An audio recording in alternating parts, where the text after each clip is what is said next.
Hello, one and all. It's my reaction review and cut kind of video of Arifureta Season 2, Episode 6. And I've got to say, I'm pretty sure last episode was the weakest one of the season. I mean, not as bad as Season 1, but they just cut out so much content, and not just the fluff like Hajime sitting on top of the submarine as he watches the sunset and tells the girls stories about Japan, but also some rather significant details. I mean, I also so many anime-onlys who were just so utterly confused about why exactly Hajime was battling ghost sailors. What exactly was the Creative's Labyrinth trying to impart upon them? What were they trying to say by having them battle ghosts? And I am hoping that gets clarified a bit in this episode, because there should still be, at least one more vision of the past for them to see that explains to them, okay, this is what I'm trying to say. This is exactly what's going on here. That does actually raise another good question, though, because I'm not actually sure where this episode is going to end. I mean, there's enough content for this whole episode just to basically be the remainder of the labyrinth, especially if they give Kaori a flashback and maybe cut over to the classmates as well. That would make a lot of sense, but at the same time, what happens right after Labyrinth? Oh, it is one of my favorite scenes this entire freaking series, and I would so love to see that animated this week. Though we might have to wait for next week. I'm just really hoping they don't cut it out entirely, because it's not super important, but it's still just such an amazing moment. I so love it. But alright, so let's get started in 3, 2, 1. Yeah, this is a very important detail right here. Hajime's not trying to be a jerk. He's basically saying, I thought you'd be like Shia. I thought that even though I reject you, even though I told you time and time again that I would never make you my wife, one of my wives, that you would still, have fun, they would still enjoy yourself, that just being by my side would make you happy, but you're not. You are utterly and completely miserable right now, and it is just seriously bumming me out, watching you plaster this fake smile on your face again and again. It is depressing. It is really freaking depressing. So if you're not happy here, I don't want you here. I don't want you by my side anymore. I'm going to send you back to Shizuku and Koki and your friends, where you'll probably be happier than you are right here, where you're reminded time and time again that you aren't good enough, you aren't strong enough, you aren't powerful enough to be by my side. I mean, definitely sounds harsh, but he's saying this because, it's what's best for her. Yeah, Hajime is a true synergist. He's a true engineer, true craftsman. When he sees something like this giant ship made of wood, he can't stop but be, awed and amazed at it. Just looking at it like, wow, how they do this with just wood. I love that side of him. I really do. Kaori, meanwhile, is just so utterly depressed. And at this point in the light novel, even Hajime realizes, okay, I probably should have waited till we finish the labyrinth to have this whole conversation with her, because it has done absolutely nothing to improve her mood, and what's more, she might end up getting herself killed because she's so focused on her own depression that she's not worried about the dangers she might end up facing moving forward. Though I think this might have lifted her mood just a little bit, being carried by Hajime princess style. That's nice. That was a nice moment right there. Oh, Hajime, you have no idea. You have no idea how true that is. Yeah, honestly, even I don't want to watch this because I know what's going to happen. It is just awful. It is so awful. Probably even worse than the last one. Though in a very different way. Okay, so a detail I really want to point out here is that at this party, you see humans, demons, beastmen, all standing side by side, all being friends with one another without any discrimination. They are, truly living in an era of peace right here. An era of peace that would be unimaginable to modern day society in this world where humans, demons, and beastmen all absolutely freaking despise one another. Like, to a truly insane degree. And the gods basically arrange for them to hate one another because that's more entertaining to watch. Never trust people in cloaks standing next to kings. That should be like an ironclad rule in any fantasy series. If you see somebody in a cloak standing next to the king, stab them freaking immediately. Oh god, I really don't want to watch what comes next. I really don't. Yeah, these are all the people who fought for peace, even after this war raged for so very long. They managed to overcome the difference in countries, different species, and managed to get everyone to agree to a ceasefire, managed to get everyone to agree to an era of peace instead of war. It was a huge accomplishment, and they're all so very proud of it. Oh, you poor fools. Oh, you poor, poor fools. Yeah, they didn't end this war with violence, with one country wiping out the other. They ended it with a freaking peace treaty. They all agreed to peace without any side being a winner or a loser. No, they were right, Hajime. They were absolutely right. This is to show you the horrors of the gods. Oh, King, don't think. That's gonna end... Yep, here we go. Now it's gonna get dark. Now it's gonna get really, really dark. Yes, truly foolish, exchanging a toast with you filthy animals. Oh, King, you were doing so well. You were doing so well. Yep, and now people got stabbed. Now people got stabbed. Okay, King's gone crazy. The king has gone really, really crazy. I blame the person in the cloak. Always blame the person in the cloak. Okay, that is a lot of soldiers. How do you not notice that many soldiers on the ship? All dressed exactly the same, all carrying swords, of what's supposed to be the celebration of signing a freaking peace treaty. Wow, that is next level crazy. That is just really, really next level crazy. I actually have to applaud the voice actor for just making himself sound that utterly, utterly insane. Holy God above, this is gruesome. Wow, I mean, last episode I complained, they cut out a lot of the gore, they cut out a lot of the violence, because they wanted to keep it relatively clean, but this is just brutal. Wow, this is brutal. Okay, the king is literally covered in blood. Actually, in the light novel, the people who jumped overboard trying to escape that way, they were met by soldiers who stabbed them while they were trying to swim. Oh, he is watching. He is absolutely watching this. Watching that shredded arm get torn off, and he is enjoying every single second of it. Okay, there goes a leg, there goes a head. Just Jesus Christ! Holy God above, wow! Okay, so yeah, this episode is actually doing a really good job of getting across the whole theme of the labyrinth, which is basically the gods are evil, they will do awful, terrible things, and so will those who worship them, so don't listen to the gods, ever! It will just lead you down a path of despair and destruction.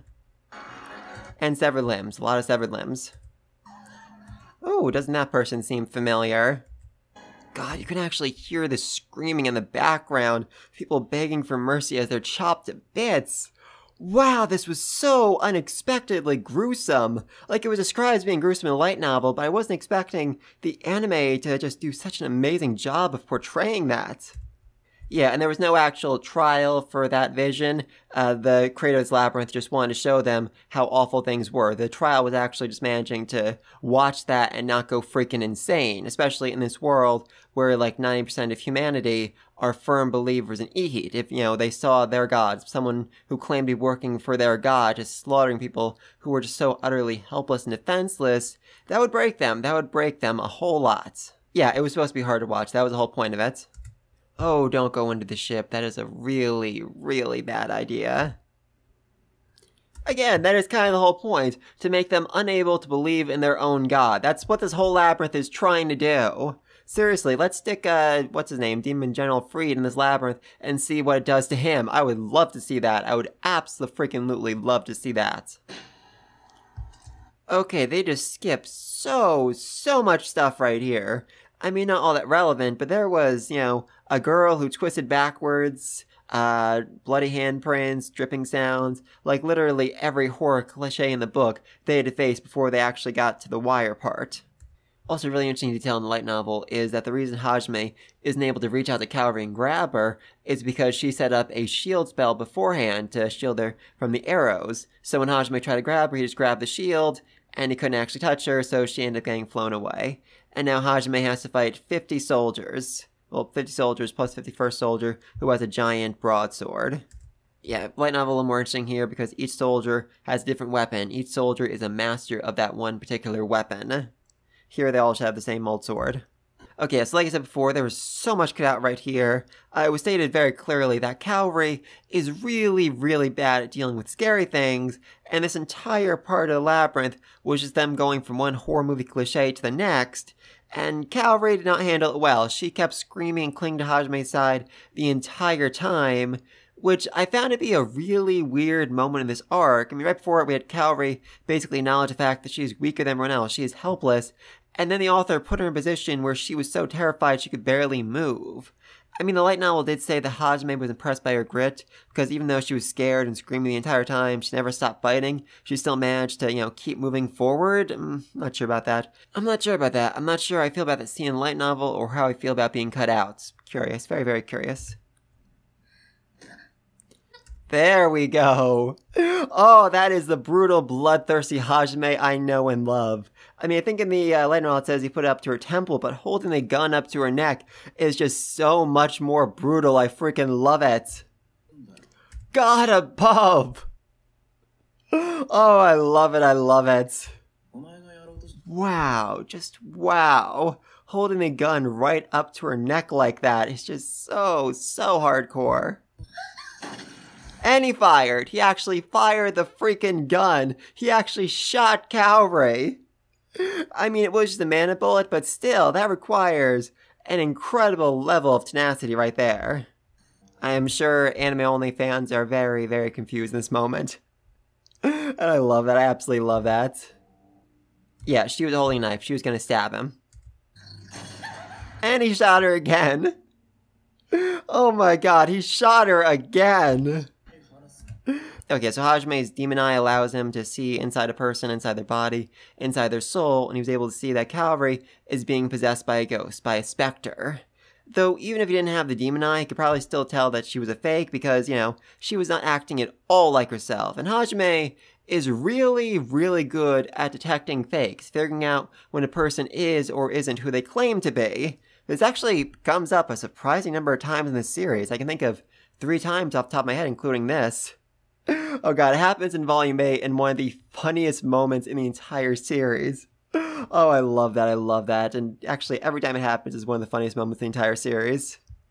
And yeah, so now Hajime is angry. Hajime is very, very angry. Actually, in the light novel it says, this is the angriest Hajime has ever been in his life. And that includes the time that Hayama tried to murder him and threw him down to the bottom of the abyss. Wow, he is mad. He is really, really mad. Yeah, that's not gonna stop him. That's really not gonna stop him. He's already shot you twice. What's making you think he won't shoot you a 3rd time? Yeah, you're also just kind of a stupid ghost. You seem to think that Kaori is his lover, that word is actually used in the light novel, and as a result, Hajime won't hurt her. That is wrong. That is very, very wrong. She is not his lover, and even if she was, that wouldn't really stop Hajime from hurting her to save her. That's actually a fairly good point. I mean, Hajime isn't really sure if she's telling the truth or not, if actually killing the ghost will kill Kaori either, but that doesn't actually mean a whole lot to him. Yep, he shot her again. He shot her again. He does care about her, and that's why he is going to make you suffer. He is going to make you truly, truly suffer. Oh god, Bob. He is threatening to torture a freaking ghost, and she is terrified. She's literally shaking over how scary Hajime is. Hajime is scaring a ghost right here, people. Someone important to him. I love it. I love it.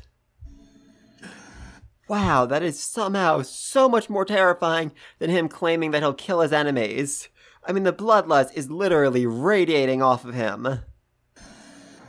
And this ghost is on the verge of tears because of it. Okay, so Kaori saved herself. Huzzah!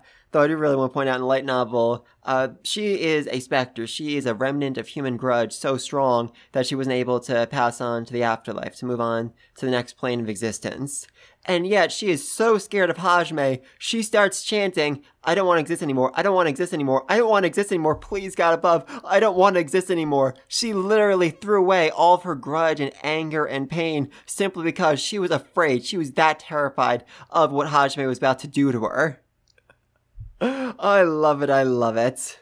Kaori, meanwhile, just performed an exorcism on herself. She managed to exercise herself while she was being possessed by a ghost. That is also fairly impressive. Okay, I know what's gonna happen next, and honestly, Hajime, you are asking for it. You are seriously, seriously asking for it here. Though, honestly, that was way slower than Light Novel described it. I think Hajime probably could have actually dodged that one. I mean, Light Novel says, oh, he was so distracted with concern over her that he wasn't able to dodge in time, but that was a fairly slow motion kiss right there. Wow. That is not the right way to act when someone gives you their first kiss. I mean, seriously. I know it really wasn't all that warranted, but, you know, he didn't fight back. He didn't push her off. He didn't move out of the way. He was accepting of that kiss, at least a little bit. Aw, she loves him. And honestly, just the fact that Hajime got so angry for her sake, just the fact that Hajime was that filled with bloodlust because her safety was threatened tells her all she needs to know. She knows that Hajime is a good person, she knows that Hajime cares about her, and she knows that her feelings for Hajime won't lose out to anybody's. Yeah, if there's one thing that Hajime does respect in this world, it is perseverance. When a person has something they truly want, truly desire, then he will, you know, respect that. He will allow them to do what they want with that. I mean, Shia, Tio, and Kaori all love Hajime. They all want to be with Hajime, and they are willing to walk through literal hell to actually make that happen. And Hajime respects that, you know, his own will, his own perseverance is to get back to Japan, even if he has to murder this entire freaking world to make it happen. And as a result, you know, he respects them. He respects their perseverance. He respects their will to stay by his side. Oh, wow, this is beautiful. This is really, really beautiful. I had a very hard time actually understanding exactly how this was described in the light novel, but this is pretty impressive. Yeah, for Hajime, this labyrinth was incredibly easy, but for 99% of the world, this would have been utterly and completely impossible. I mean, first off, you need to finish the volcano labyrinth before you can even challenge this one. Secondly, actually getting inside would be essentially impossible. Almost entirely impossible for anyone. Someone actually pointed out online, though, that maybe the reason why it was underwater was to kind of force the party to recruit a Dagon, basically try to bring the different races together so that each labyrinth requires the aid of someone else, someone different, someone with a different set of skills. That would make a certain amount of sense. But anyway, though, once they actually got inside the labyrinth, then they had to deal with the visions of the god, Ihit, the one true god of this world, basically tricking people into slaughtering one another, which would cause some rather severe mental breakdowns for most of the human population. Yeah, people with strong faith would have a very, very hard time watching that madness and not going freaking insane. And hey, there's the rest of his party! Huzzah! Yeah, Yui noticed that Hajime is carrying Kaori, and she's, you know, a little bit concerned for her, but also just really, really irked about it. Wow! Oh my god, I love that. In the light novel, she said, oh, I'm just being lazy, but saying she's being spoiled is so much better, so much better. Yeah, she was able to walk this whole time, but just wanted to be carried by Hajime, which... Oh god, I love it, I freaking love it. I mean, seriously, she tricked the monster of the abyss into carrying her. That is adorable and terrifying all at the same time. And that is the first time he has hurt Tio in a very, very long time, and she is very happy about it. Oh my freaking god, seriously, Kaori just walked up to the most terrifying woman in the entire world and said, oh, I just made out with your boyfriend, no big deal. That requires a level of grit and tenacity that is truly, truly terrifying. And she is just so happy for her because, you know, I guess she hasn't gotten a kiss yet. I mean, technically, Hajime gave her mouth to mouth, but that really doesn't count. Except for Aiko-sensei. It definitely counts for Aiko-sensei.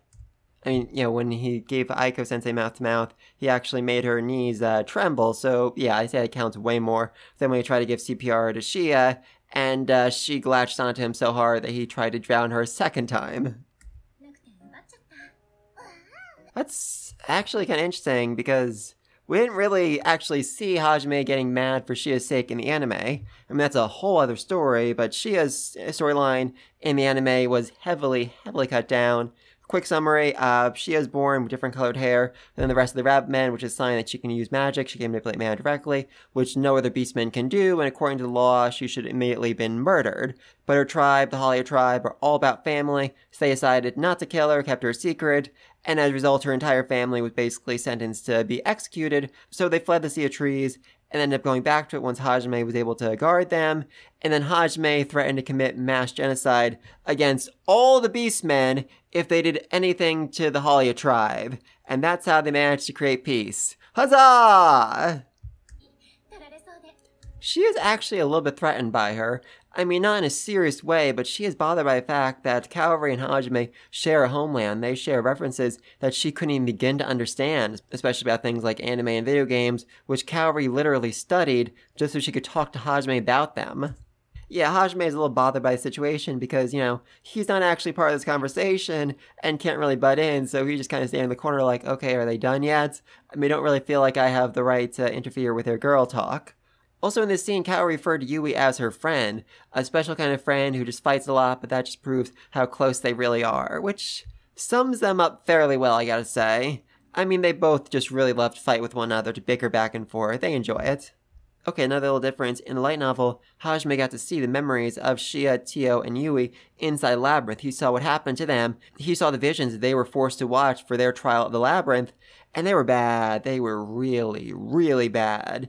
Basically, a human kingdom slaughtered an entire town of humans just so they could blame the demons and then start a war against demons, which they could use as an excuse to wipe them out. But as it turns out, they were very bad at war, and as they were on the verge of losing, they started begging the gods for help, and in order to appease the gods, they found 100 little girls, invited them to this big, swanky feast at the church, and then slaughtered all of them. They murdered 100 little girls, all at once, for the sake of trying to earn the favor of the gods. Somehow. That was a very bad plan. All around, that was a very, very bad plan.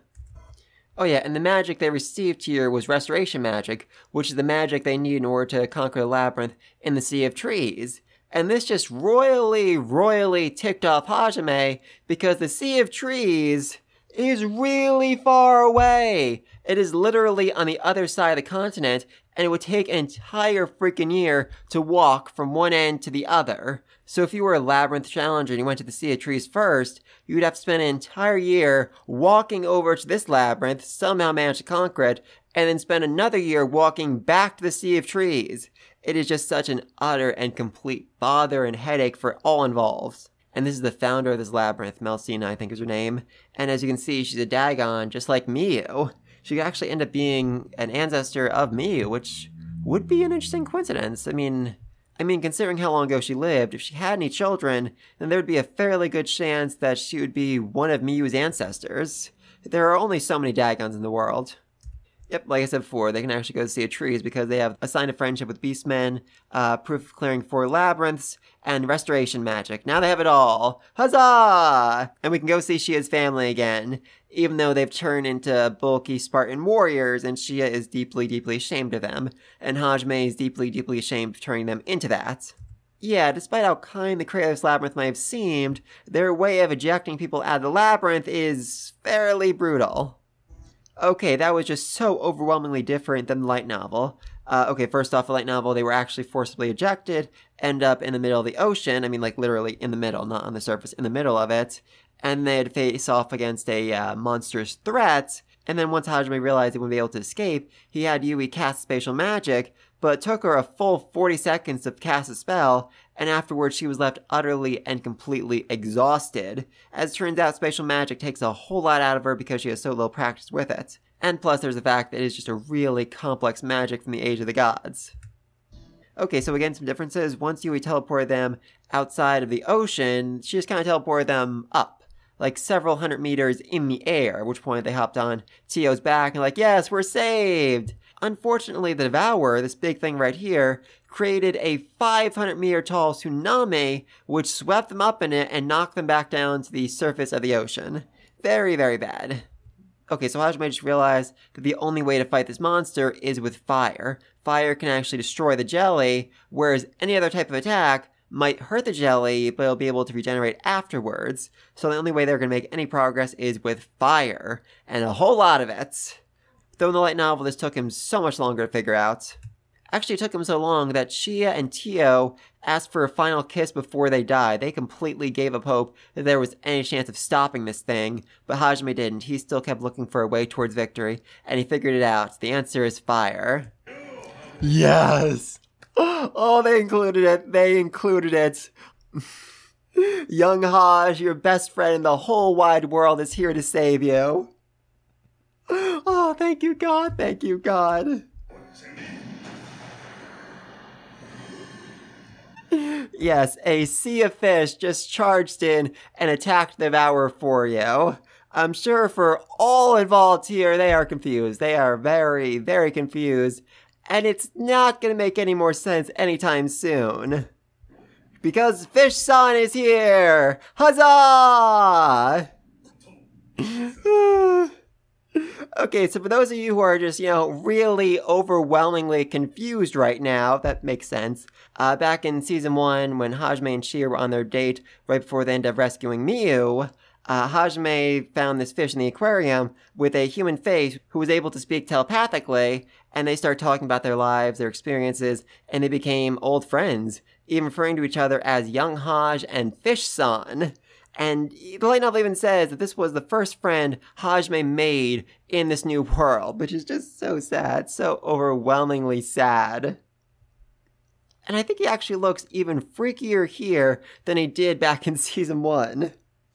Oh, and for those you're wondering exactly how Hajime got the fish at the aquarium in Season 1, weaponized drones. Yeah, I assumed it's some sort of stealth technique. No, weaponized drones. He attacked the aquarium with weaponized drones, caught the fish in a net, and then brought him out to the sea. Oh, Hajime, you amaze and terrify me every step of the way.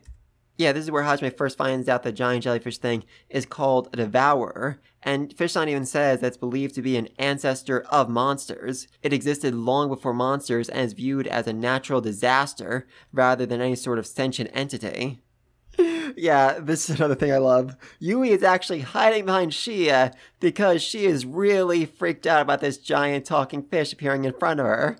And even Tio, who has studied for 500 years, Tio, who knows everything about this world, is left utterly dumbfounded trying to figure out, oh, okay, there's a fish here. Why is there a fish? Why is it talking to us? Why does it know Hajime? I am so freaking confused. Okay, this episode is so far my favorite of the entire season. Yes, Fish-san is a fish-mancer. He can control fishes telepathically. Oh, he is actually pretty terrifying an entity. I mean, seriously, there are hundreds of thousands of fish in that school right there, and he's controlling every last one of them. That makes him an incredibly powerful force, stronger than almost any human in this world. And here come the torpedoes, though these are a very, very special form of torpedo. Okay, this is actually different too, and kind of disappointing.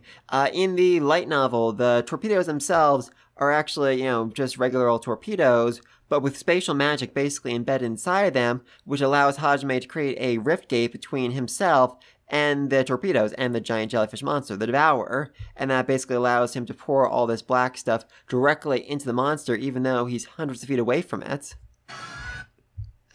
Wow, okay, that just, straight up explosion right there. It was definitely more of a slow burn light novel, as, the black liquid, the liquid flame rock, which is basically gunpowder, poured into it, and then Hajime lit the fuse, and he started burning inside and out.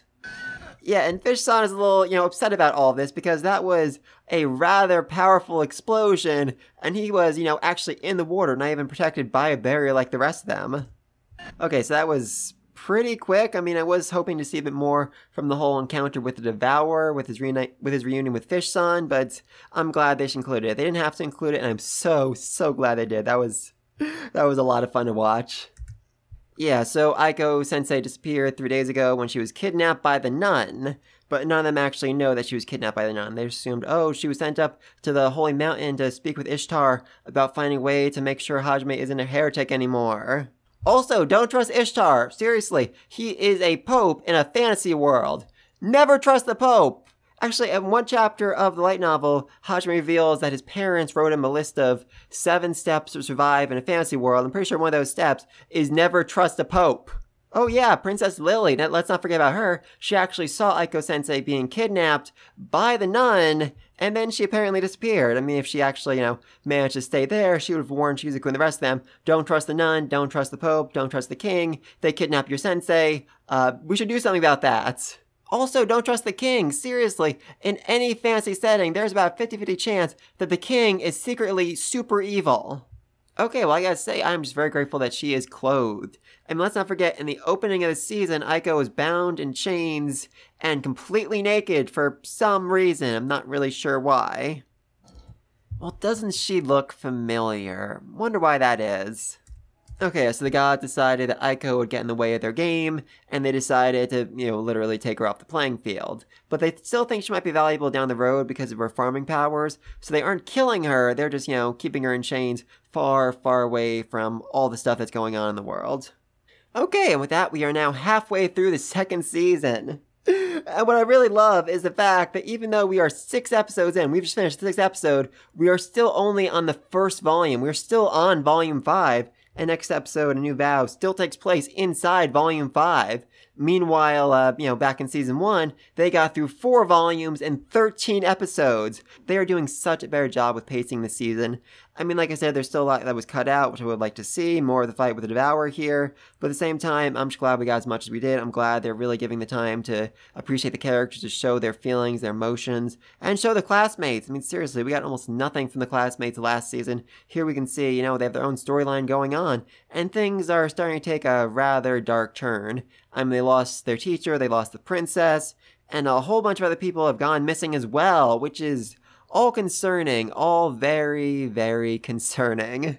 But anyway, though, like I said before, even with everything that was cut out, this is probably still my favorite episode of the season. I mean, the blood and the gore and the pain screams.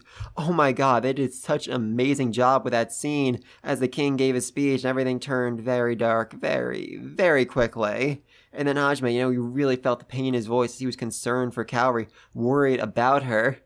And then, once she managed to get resolved back, she just really started to impress, holding onto Hajime's back, getting him to carry her simply because she wanted to be spoiled, and then bragging to Yui's face that she kissed him. Oh, that was impressive. That was really, really impressive. But please let me know down below if you've read the light novel, what you think of this episode, what you think of everything that was cut out, what you think of everything that was included. If you haven't, what are your guesses for what's going on next? What exactly is the deal with the nun? Why did she kidnap Aiko? What's happening to all the people who are missing? And what's going to happen next episode? What is the new vow that the title speaks of? Let me know what you think about all this down below. Be sure to like and subscribe so you don't miss my next video. And until then, peace!